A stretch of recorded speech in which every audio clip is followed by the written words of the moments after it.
You're sitting still, but your mind has already left the room. That strange sensation when your body feels heavy, yet your thoughts are floating, untethered. Have you ever wondered if you are truly your body, or merely using it like a tool you've grown too familiar with? We take for granted that our hands are ours, that this face in the mirror is me. But what if that image is only a shell? You are not your body. That idea may feel foreign, until it doesn't, until one moment of disconnection makes everything inside you feel like it's watching from the outside. And then comes the question that won't leave you. If you are not your body, what are you? That question, silent, disturbing, echoes through centuries of thought. And in the 17th century, a man dared to face it without superstition or tradition. René Descartes didn't ask what others believed. He asked what could not be doubted, and from that radical honesty came a revolution. I think, therefore I am. René Descartes, Discourse on the Method. It is not the body that proves your existence, but the mind that questions it.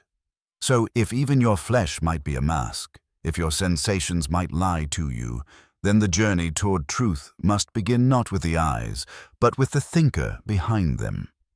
This is the beginning of that journey, of peeling back what is felt, to reveal what is. Because if you're not your heartbeat, and not your reflection, then maybe what you truly are is the one asking the question. What happens when everything you can touch is no longer what you trust? Imagine standing in a room where every wall is made of mirrors. You look around, but every reflection could be a lie. This is the mind trapped in doubt. René Descartes stepped into that room willingly. He questioned not only what he saw, but whether the one seeing could be trusted. What if his entire life had been a dream? What if every memory, every sensation, was planted by something else? By a trickster, a deceiver, or as he called it, a malin génie, an evil genius. In this darkness, Descartes stripped everything away, his body, his senses, his past, even the world itself. All of it uncertain, all of it suspect, and yet one thing remained. He was doubting.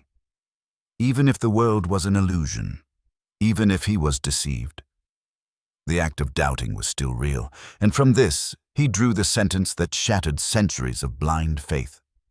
Cogito, ergo sum. I think, therefore I am. It was not faith. It was not evidence. It was thought itself that proved his existence. This was more than philosophy.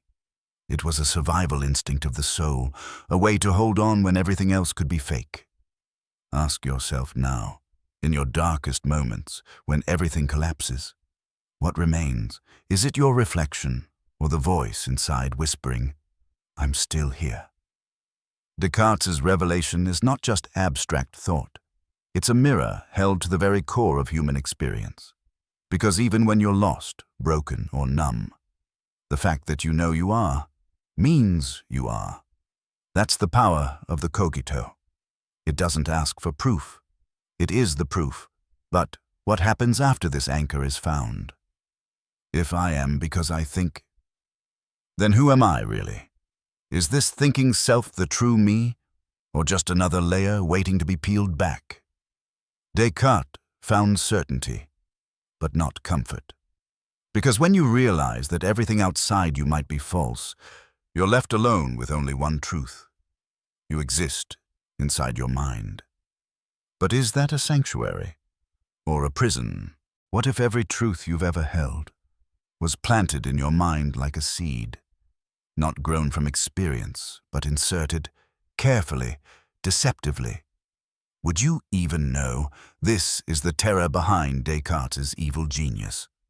Not a demon with horns, but an invisible architect of illusion, capable of creating a complete, convincing world that feels entirely real, yet is utterly false.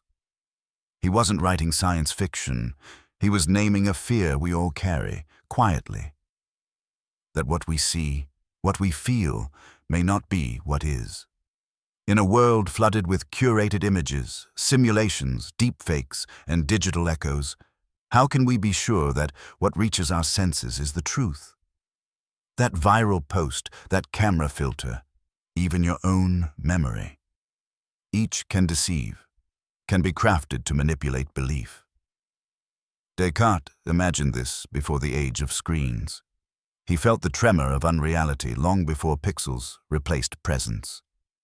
I will suppose that some malicious demon of the utmost power and cunning has employed all his energies in deceiving me. René Descartes, Meditations on First Philosophy. He built this thought experiment not to fall into paranoia, but to ask a deeper question: if everything could be a lie, what can't? In our own lives, the evil genius takes many forms. The voice that tells you you're not enough. The belief you inherited that love must be earned through pain. The system that tells you truth is what sells best. These aren't just illusions, they are spiritual sabotage.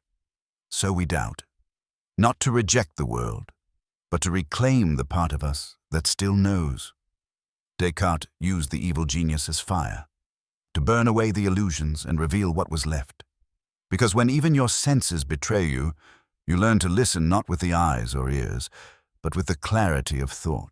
The truth may not always feel good, but it will never be built on fear. And in that moment, when you begin to question the unquestioned, when you look at a familiar belief and whisper, "But what if it's not true?" that is when the illusion begins to break. But when the illusion dies, what's left to hold on to? Are you ready to find what remains? When the world no longer confirms your reality? Have you ever felt like your body was doing one thing, but your mind was somewhere else entirely? You're smiling at dinner, while inside you're screaming. You're walking through your day, while your thoughts wander through shadows. This disconnection isn't just emotional, it's philosophical.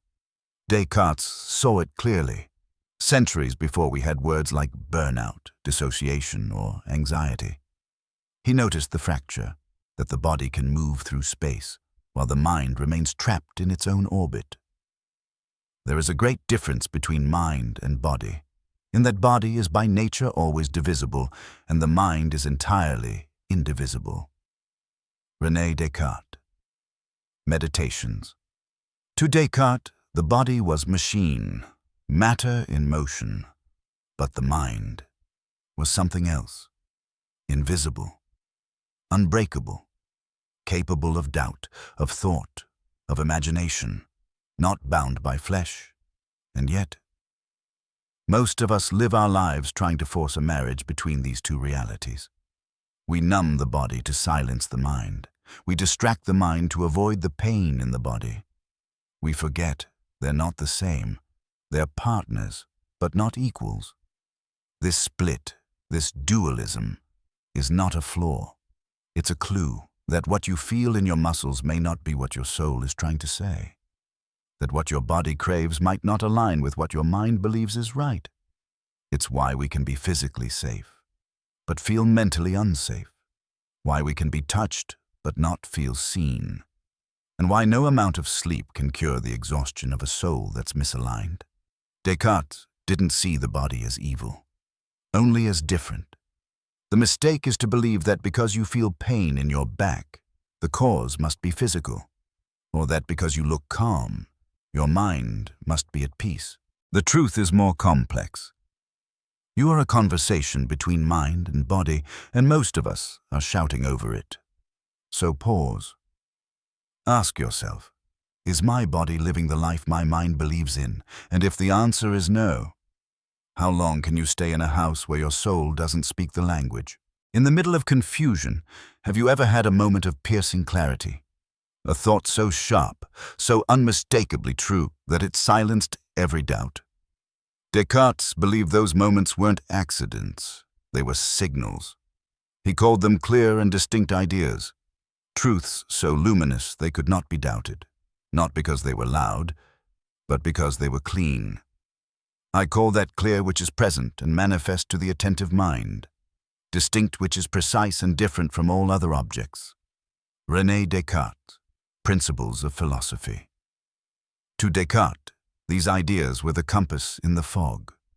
When you can't trust the senses, when the world contradicts itself, you turn inward and look for what remains unshaken. Think of a moment when you knew someone was lying, not because of what they said, but because of something deeper that didn't ring true. Or a moment when a decision felt right, even if you couldn't explain why, because it aligned with something pure within you. That's what Descartes meant, not just logic, but a kind of inner resonance. Clear and distinct ideas are not just philosophical tools. They are the whispers of your authentic self. They cut through noise, internal and external, and point you back to what you already knew, but forgot how to trust. And yet, in today's world, that clarity is rare. We are bombarded with data, opinions, projections. We confuse being informed with being wise. But wisdom doesn't shout. It surfaces. And when it does, you feel it not just in your head, but in the silence that follows. Descartes believed the mind, stripped of illusion, could recognize truth like the eye sees light. But that takes stillness and courage, because real clarity doesn't always say what you want to hear. It says what you need to know. So ask yourself, when was the last time you trusted a thought, not because it was popular, but because it was yours? Clarity is not a destination. It's a process of removal, of peeling away everything borrowed, imposed, assumed, until only the essential remains. What truths would you hear if everything else fell silent? If this question stirred something in you, don't just watch, reflect. And if you're ready to go deeper, subscribe and keep questioning with us. Who would you be if no one was watching? No name, no job, no mirror, just you, and the silence that remains when the world stops reflecting you back to yourself. In the digital age, identity has become a performance. We curate, filter, post, react, not just to connect, but to exist. Because without feedback, without affirmation, we start to question if we're even real. But Descartes warned against building identity from the outside in. He believed the core of who we are is independent of the world, unseen, unshakable, not based on appearance but on awareness. I am, I exist, is necessarily true every time it is expressed by me or conceived in my mind. René Descartes. Meditations. It's not what others see, but what you know inside. That's the paradox. The deeper truth of you has no image. It can't be posted. It doesn't trend. It simply is. And yet, we forget. We let the simulation define us. We mistake reactions for meaning, validation for identity. But who are you when the likes stop, when the applause fades, when the costume falls and no one is left to impress? This is not just a question of self-esteem.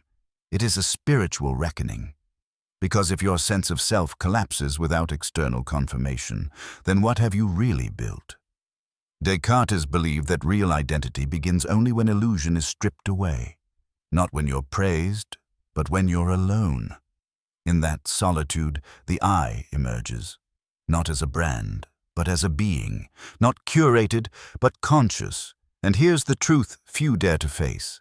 The self you've spent years building may not be you. You may have learned to survive by becoming someone the world accepts.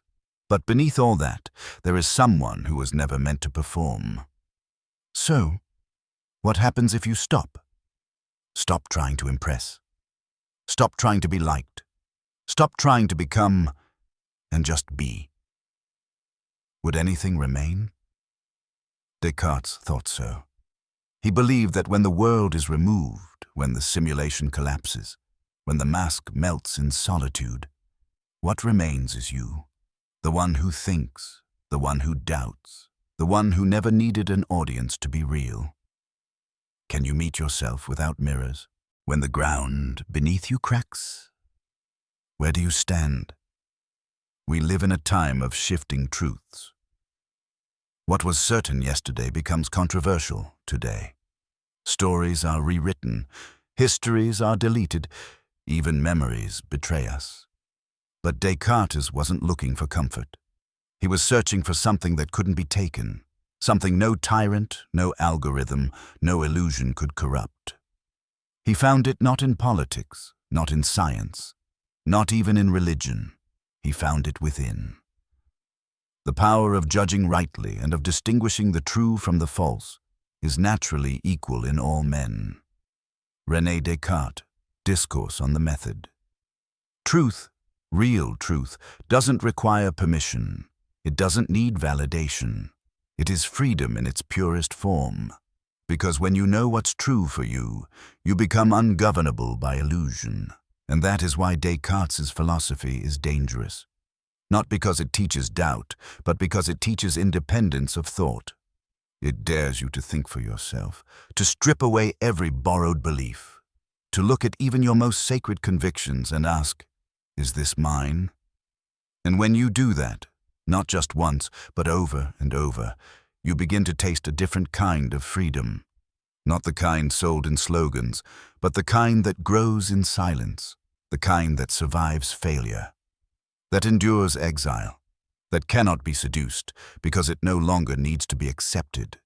This is the final refuge Descartes built.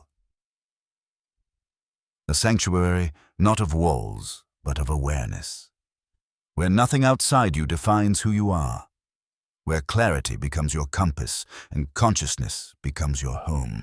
But here's the risk. True freedom is lonely. It asks you to walk paths most won't even see, to let go of certainty in order to find truth. So ask yourself, if you were no longer afraid of being wrong, what would you start questioning? And if your soul stopped begging to be understood, what truth would it finally be free to speak? Maybe that's what freedom really is, not doing what you want, but thinking what is real, even when the world refuses to believe you. You began this journey with a question. Are you truly your body? But now, after peeling away sensation, appearance, illusion, a deeper question has emerged. Who are you when everything else is gone? Descartes never promised peace. He offered no comforting myths, no easy answers, only a tool, sharp enough to cut through deception, doubt. But doubt, when used with honesty, is not destruction. It's a kind of faith, not in the world, but in your own capacity to see clearly. That's the paradox of Cartesian thought. It breaks to rebuild. It questions to discover. It tears away illusion. So truth has space to speak. You are not your body. You are not the story you tell others. You are not even the thoughts that pass through you like clouds. You are the awareness, the witness, the thinker behind the thought. And in that place, still, silent, untouched by simulation, lies something no lie can reach. The certainty that you are. If you would be a real seeker after truth, it is necessary that at least once in your life you doubt as far as possible. All things. René Descartes. So take this doubt, not as a burden, but as a gift. Let it be your compass in a world of mirrors. Let it burn through the fog of borrowed beliefs. Let it whisper, gently but persistently, you are real, because you can ask if you are. And maybe that's where all truth begins. Not in answers, but in the courage to ask, and keep asking. Doubt the world if you must, but never doubt your power to know.